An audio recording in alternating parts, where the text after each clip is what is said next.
Hello random people, welcome to Random Garage, the channel where we're always doing something. Today on Random Garage we have this 2017 Dyna Wide Glide. It already has quite a bit of customization to it, but it's getting cams put in it, S&S MR103C cams, and getting an anodized gold engine covers kit put on it.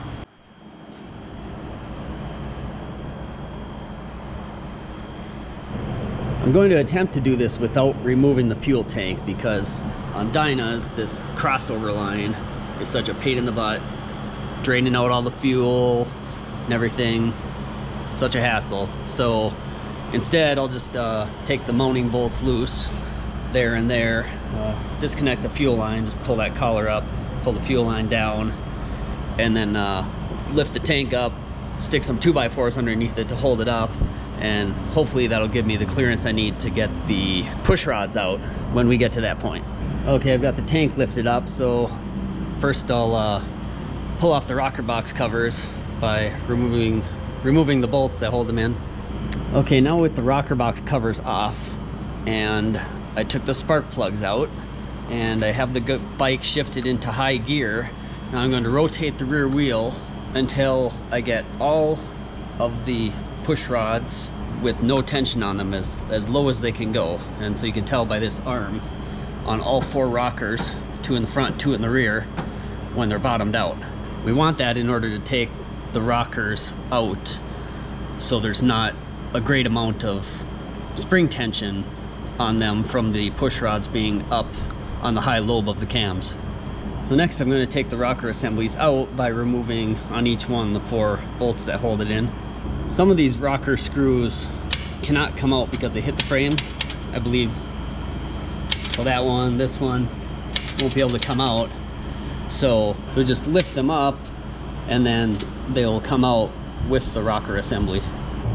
And finally pull these bolts out of the breather cover, then the rocker assembly will finally come out. Then just pull out the push rods and lay them down in order. That's the easiest way to just order them: rear exhaust, rear intake, front exhaust. There's no messing around then when putting it back together.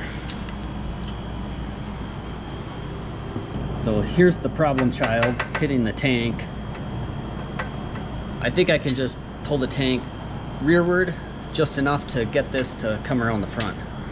So there, the tank is repositioned, and now push rod comes right out. Part of the gold engine kit is the rocker boxes, so I'm taking them off. That's not necessary for a cam change, but I'm doing it because it's going to gold.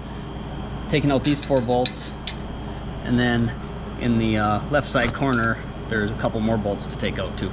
Now these push rod tubes do have to come out, so to do that, pull down on this collar. There's a spring underneath it, and then get a screwdriver in here in that little loop in the upper and flip it outward.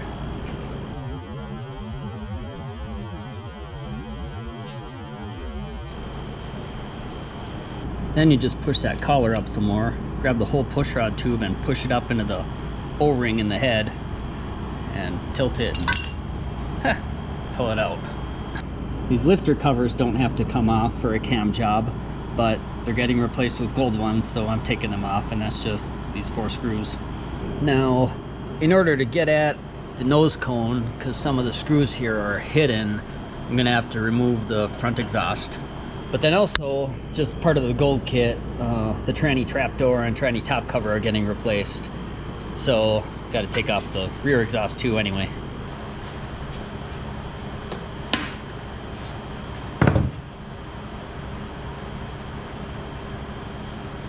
So yeah, make sure your oil drain pan is properly positioned before you pull that cover off. So now these lifters or tappets, whichever you want to call them, I'm gonna pull them out and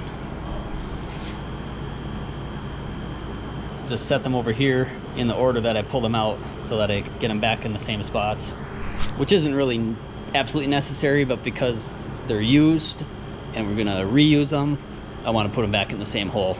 Just a point of interest, a lot of people are worried about their cam chain tensioner shoes running out. This 2017 has 19,215 miles on it, and this front shoe anyway, it's hardly worn. Right there, it's just as thick as it is on the edge. Usually when they wear out, if you look at it from the end, it'll go in and it'll be cut way down like this, where the chain has been riding on it across and then back up and over. But this one is hardly, if at all, grooved. So now on the cam plate, first of all, we got to get the tensioner off. There's a hole right there.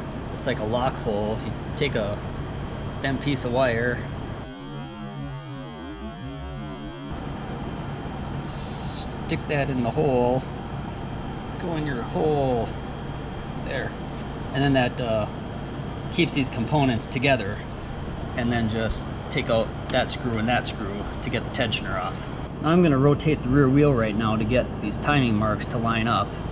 That way when I put the new cams in, they're already in position and I won't have to rotate the wheel again at that point.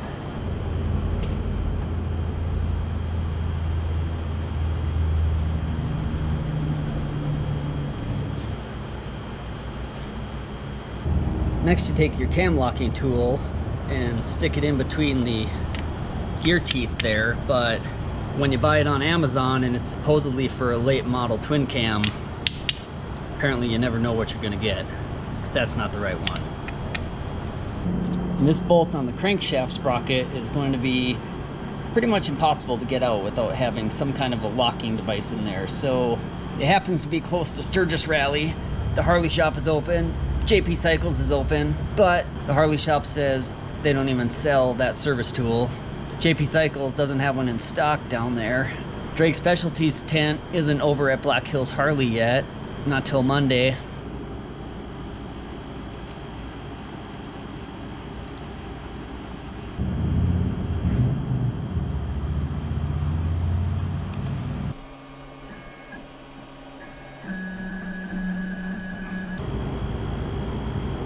.3D printed.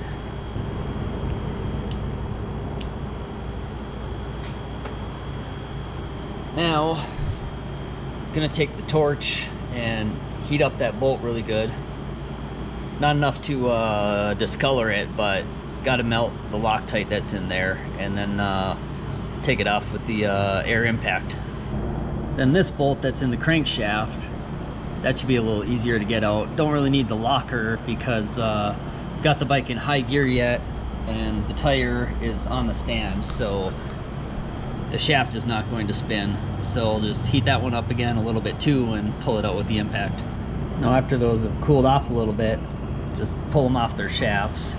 Might need a screwdriver or something to get in behind there and kind of pry it off to get it to break loose, but shouldn't be too tough to pull off of there. Now for the cam support plate, start by taking out these 4 screws and take them out in this order: number 1, number 2, number 3, number 4. And there's 6 more to take out, and they're supposed to be done in a certain sequence again. Number 1, 2, 3, 4, 5, 6. So then we just pull off the cam support plate. Should need to work it back and forth, prying a little bit. And when you're prying on it, you're supposed to pry around this area where this dowel is and this dowel. So kind of work it a little bit here and then work it a little bit here and keep going back and forth until the thing fully comes off. There's a wave washer here on the oil pump. Make sure that doesn't get lost. Keep that in there. See, when I pulled that plate out, the gerotor jumped right down here, but everything stayed together. A spacer behind.